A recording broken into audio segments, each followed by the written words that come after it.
So, kapag hindi siya perfect square, syempre gagawin natin siyang perfect square trinomial kasi possible naman. Kasi yung first term natin is perfect square na, pero yung last term natin hindi. Ayun lang yung tatandaan nyo. Sa perfect square trinomial, ang titignan nyo is yung first term saka yung last term.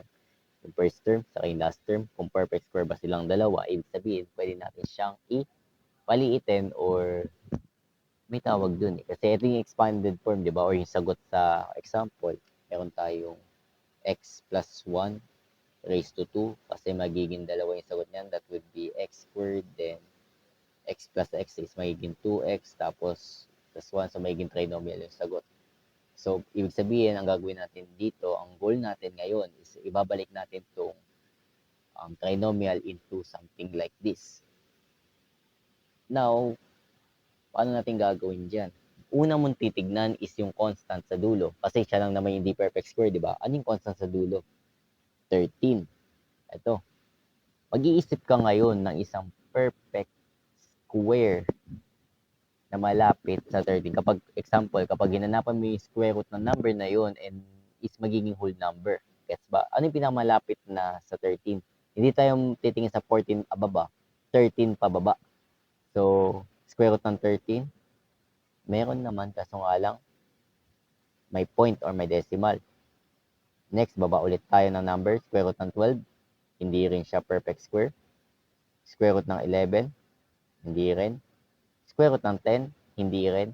Eh, yung square root of 9, di ba meron? Kasi square root of 9, that will be 3. Full number siya. So, ibig sabihin, ang gagamitin nating number dito is 9. Gets? So, isulat lang muna natin. So, meron tayong integration ng 2x over x squared plus 6x, then yung plus 13, that will be plus 9. Kasi nga, ang pinakamalapit na perfect square sa 13 is 9, which is, di ba, whole number ilalabas na magiging 3. Ulitin ko ulit, pang magulo yung explanation ko doon. Ang una mo titignan sa problem is, kapag trinomial yung denominator, is titignan mo. Kasi di naman natin pwedeng gamitin ng sum or difference yan eh, kasi nasa denominator siya. So, titignan mo kung perfect square trinomial ba siya o hindi. Pero kapag hindi, hanapin mo kung ano yung hindi perfect square, yung constant. So, in this case, hahanapin mo yung 13 na pababa na number. Kapag hinapan mo ng square root ng number na yun, is whole number yung lalabas. In this particular example is 9. Ano mangyayari sa natira? Diba? Parang ano naman yan, ano yung pinalitan mo lang yung number, edi mag-iiba na yung sagot niyan. Siyempre, i-add natin yan sa 4. Ilalabas natin yung 4. Bakit? Diba? 13 minus 9. 13 minus 9, that will be 4. Kasi di naman natin yan palitan agad-agad. Ano yung magically, yung 13 magiging 9? Siyempre, hindi. Kumbaga, in-split lang natin yung 13 into, so parang in-split lang natin yung 13 into a perfect square na isa, and yung isa naman is kahit anong number yan, basta may matitira kapag pinag-add mo. Diba? Kasi ang pinaka-goal natin, maghanap tayo ng perfect square trinomial. So, gets ba yun? So, ibig sabihin, since may perfect square trinomial na tayo, ang gagawin natin dyan is, hanapin natin yung sagot. Hanapin natin yung tinatawag natin kanina. Yung sinabi ko kanina na example, x plus 1 raised to 2, x squared plus 4 raised to 2, mga ganun ba. Hanapin natin dito sa x squared plus 6x plus 9. So, paano natin nahanapin? Madali lang yan. Since naturo na to ni Sir eh. So, lagyan lang natin itong plus 4 sa gilid. Lagyan tayo ng dx. So, since alam natin na ang square root ng x squared, that will be x, and ang square root ng 9, that will be 3. So, ayun yung sagot. Diba? As simple as that. Again, sa paghanap ng ganitong form dun sa isang trinomial, hahanapin mo lagi yung square root ng first term sa square root ng last term. Kaya nga tayo naghanap ng perfect square trinomial para madali lang siyang masagutan. So, kapag di kayo naniniwala sa sagot nyo or di kayo satisfied sa sagot nyo, pwede nyo gawa ng checking yan. Tinatawag natin box method or FOIL method. In this case, gagamit ako ng box method where x plus 3, tapos meron ditong x plus 3, x plus 3, tapos meron ditong x plus 3. king box method, meron tayong x squared, 3x, then 3x, 3 times 3 is 9. So, pag sinulat ko to, so 3x plus 3x, that will be 6x plus 9. So, same lang siya dito sa, ito, di ba, x squared plus 6x plus 9 is same lang siya dito sa x squared plus 6x plus 9. As simple as that. So, after nyan, anong gagawin natin? Sa tingin nyo? Siyempre, magle-let u na tayo. So, ano sa tingin nyo gagawin natin u dito? Siyempre, yung x plus 3. Bakit? X plus 3 yung pinili ko kasi meron siyang power na 2. Yung pinamataas na exponent. Kasi itong 2x, 1 lang yun. Tapos itong 4, di ba? Wala. So, ayun, mag-let u lang tayo dito sa equation na to. So, let u is equivalent to x plus 3. Then, ang differential ng u natin is that would be dx. Ngayon, paano yan? Diba? Paano yan? Kasi kapag nag-let u agad tayo, kumbaga, kapag ginamit agad natin, sinubstitute atin dito, so magiging ano yan? 2x over, itong x3, that would be u squared plus 4, then du. Kasi du sa dx. Paano yan? Di makakancel yung x. Bawal naman natin yan ilabas sa integration. Again, kung hindi nyo pa alam or nakalimutan ninyo yung pinaka-point ng u substitution, ang point ng u substitution is para matanggal lahat ng variable na unnecessary or hindi man siya unnecessary, pero kailangan natin magtanggal ng variable at ang matitira lang sa loob ng integration ay iisang variable. Kasi ayun yung integrable, gets ba? Hindi naman kasi integrable ang isa, katulad nito na merong x tas may u, hindi siya integrable. So, kailangan natin mahanap yung value.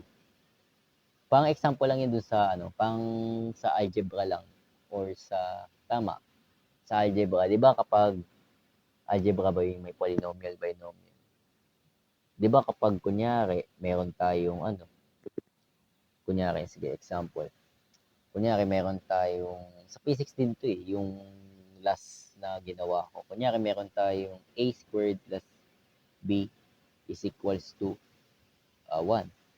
Di natin to masasagutan na equal siya sa 1 kung yung dalawang variable is walang value.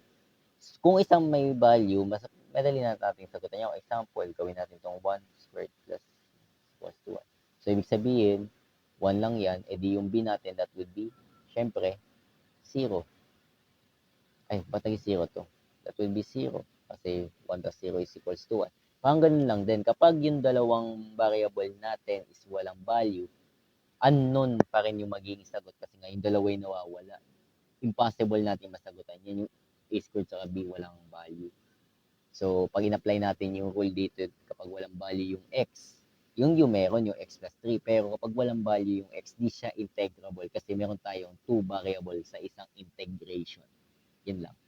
So, paano yung gagawin natin dito? Gulo na ng camera. Paano yung gagawin natin dito? Dito na siguro papasok or yung pakilala sa inyo sa tinatawag nating integration by parts. So, let me do the math na lang. Ang hirap i-explain yung integration by parts kasi may specific video para doon. Ang integration by parts, kapag di natin matanggal yung isang variable, hanapin yung value natin. Hanapin ulit natin yung value ng variable na iyon para makancel siya. Gets? So, in this case, kasi meron tayong 2x over u squared plus 4 plus du, ang gagawin natin, i-manipulate natin yung u. Itong nasagutan natin u. So, ibig sabihin, hanapin natin yung value ng x gamit sa ginawa natin u or sa nilet u natin. So, paano yun? Diba, let u is equals to x plus 3. Ilipat lang natin to 3 dun sa kabila. So, that would be u minus 3 is equals to x. As simple as that. Meron na tayong value ng x. Diba? Again, kapag di mo mahanap yung value ng x dito kasi nag-let u na tayo, there's no way na makancel yung x. Syempre, hanapin natin yung value ng x gamit sa equation na nilet u natin. So, in this case, meron tayong u is equivalent to x plus 3. So, pag nilipat natin yung 3 sa kabila, that will be u minus 3 is equals to x. So, pwede tayong pwede na natin itong tawag dito, i-distribute yung value niya. So, dito na tayo diretso, cancel, tanggalin na lang natin yung x dito para hindi sayang sa space, tapos palitan natin ng u minus 3. Gets ba yun? So, may tayo u minus 3, tapos du. Then, after nyan, is i-distribute natin itong constant dun sa loob. Kasi nga, multiplication yan. So, distribution property. So, meron tayong distribution property. Iyan lang natin yan, distribute. So, meron tayong 2u minus 2 times 3, that would be 6, over u squared plus 4, then du. Now, next step na tayo. Ano lang natin to? Now, next step na tayo. Ano yung gagawin natin kapag ganito? Ano napapansin nyo guys sa ano natin? Sa ating equation or sa ating problem. Pagbabalikan natin yung basic rules of integration, makikita natin na meron tayong makikitang sum or difference. Tama ba? Ilipat ko lang to guys sa taas. Wait lang. Baka i-cancel tuloy. I-skip ko na lang yung video. Basta ililipat ko lang to sa taas.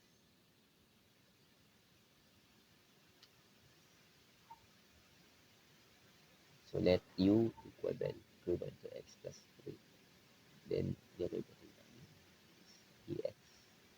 Then x is u minus 3. Tapos meron tayo dito, integration ng 2u minus 6 over u squared plus 4 dx. Ay, du pala.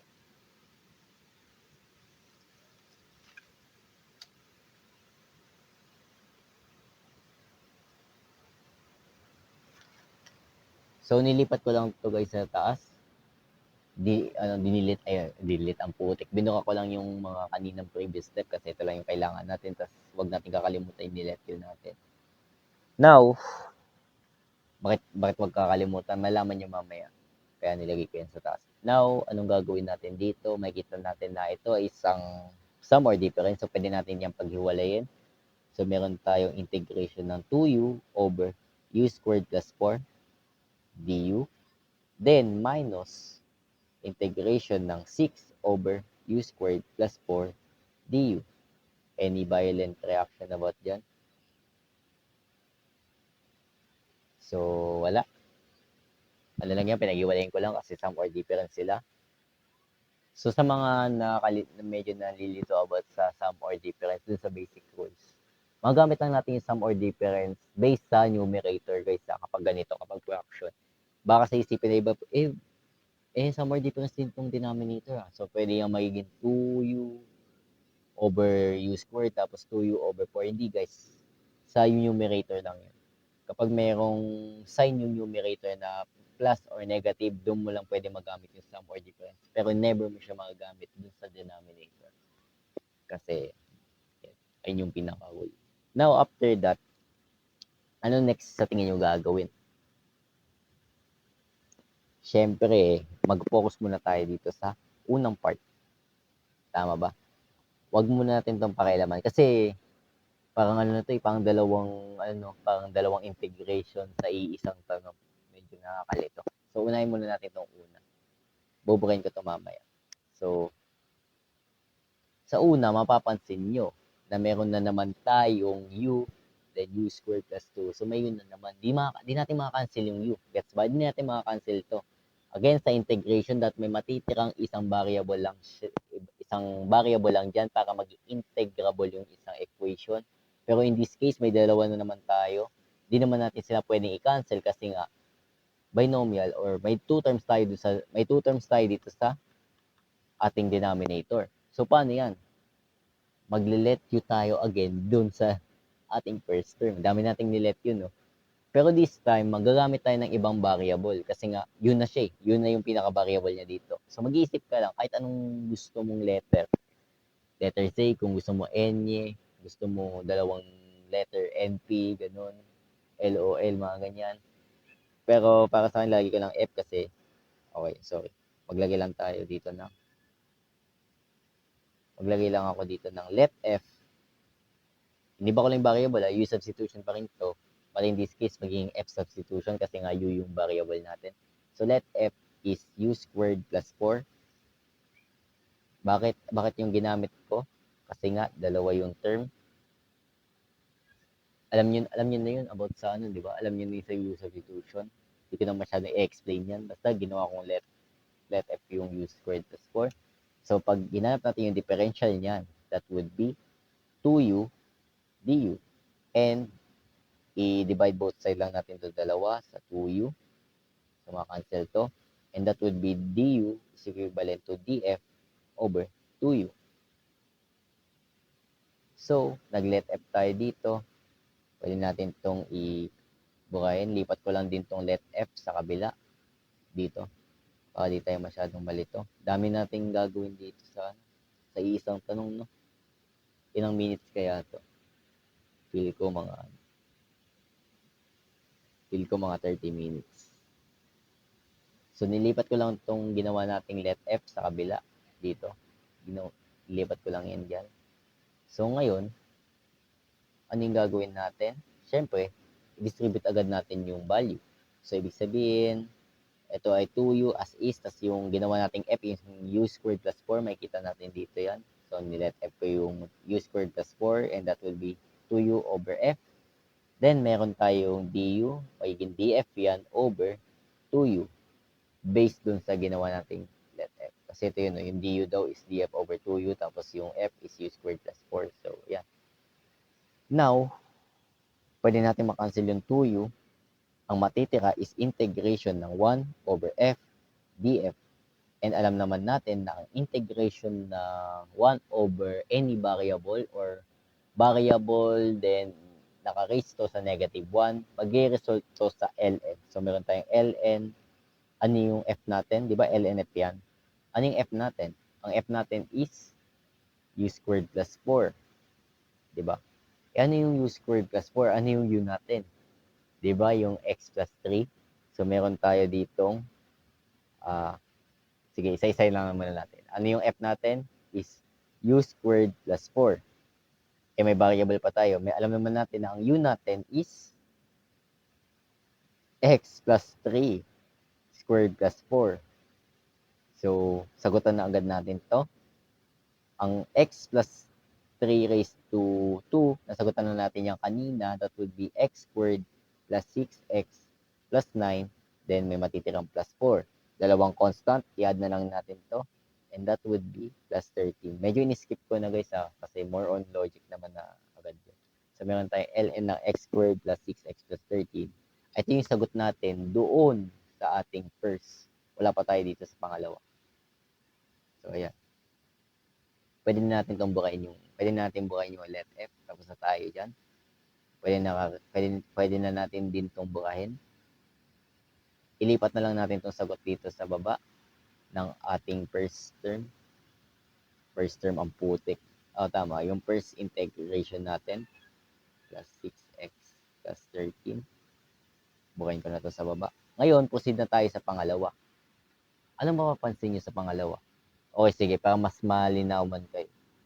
Itanggalin muna natin itong 6 sa kabila or yung constant multiple rule. So, meron tayong, lagay ko lang dito. Dito yung sketch. Ito yung mga sagot natin. Diyan sa taas. Dito yung sketch sa baba. So, meron tayong 6 integration ng, nilabas ko yung 6 meron tayong 1 over u squared plus 4 du. Or, lipat na agad natin itong du sa taas. Du. Ano mapapansin nyo? Di ba property siya ng integration ng inverse of the trigonometric function? So, in this case, ang gagawin natin is, syempre, kung ano ba yung result nito. Gaya na sabi ko kanina, dapat familiarize kayo or kabisado ninyo yung tatlong importante about sa integration ng trigonometric function kasi i-skip ko na agad dito yon. Hindi ko na babalikan yung binanggit ko kanina. Diba? Magiging abundant sinang dito sa video. Anyway, so copy ko lang yung 6. Alam naman natin na ang integration ng du over u squared plus 4 ay mag-result sa arctan. So that would be 1 over a. Ano yung A natin? Itong 4 or magiging 2. Ay, skip ko masyado. Sobrang ako sa skip. Explain ko pala muna bakit naging 1/2 yan. Kasi sa every trigonometric or every integration ng inverse function, lagi yung tatandaan na hindi tayo magle-let u or let a, kundi magiging tayo, let u squared saka let a squared. Again, tandaan nyo, sa inverse, di tayo mag-let u. Pag gagamit tayo ng u substitution sa inverse, di tayo mag-let u, kundi magle-let u squared tayo sa a squared, lahat yan naka-squared. So, ibig sabihin, ang u squared natin equivalent to u squared again. Eh, ano ba yung value ng u squared natin? Pala. Di ba yung, kaya nga mahalaga to eh, yung ginawa natin kanina. Kasi alam naman natin na ang u is x plus 3. So, maglagay tayo dito ng x plus 3. So, sa given natin is squared. So, maglalagay tayo ng squared. Gets ba? Binalik ko lang yung value ng u dito Then, sa let a natin, so meron tayong let, ano yung a squared natin dito. Lahat ng a is ito ay nagtutukoy dun sa ating constant. So, meron tayong 4. So, kapag ginanto natin yan, x plus 3 squared, hinanap natin yung square root ng both side, cancel. So, meron tayong u is equivalent to x plus 3. Parang bumalik lang tayo dito. Sa u is equals to x plus 3. Bukayin ko na to. Medyo magulo. Angat ko lang to. That will be u is equals to x plus 3. Then, sa let a natin, kapag ginanap natin yung square root ng both side, so meron tayong a is equivalent to 2. So, ayan. Isulat lang natin to sa... Ito lang ililipat ko. Ang dami kasing gagawin eh. So, alam naman natin na ang du over d squared plus 4 is mag-result sa arctan, and that will be 1 over a. Ano yung a natin? Isa yung kuta natin kanina, that will be 2. So, 1 over 2. Then, arctan, u over a. Ang u natin is x plus 3. So, meron tayo x plus 3 over ano yung a natin? 2. Then, plus c. Ang pinaka-final answer natin, that would be kapag pinag-multiply natin to, ang matitira lang dyan is 3 arctan x plus 3 over 2 plus c. So, ayun yung sagot natin sa pinakapangalaw. So, ibig sabihin, pag pinagdugtong natin to, huwag kalimutan yung sign. Tapos, ilagay natin yung sagot natin kanina is, ilalagay agad natin yung sagot natin kanina. That would be minus 3 arctan, then x plus 3 over 2 plus c. So, ito yung pinaka-final answer natin sa ating iisang question. Sa nag-iisa nating question. Yun lang.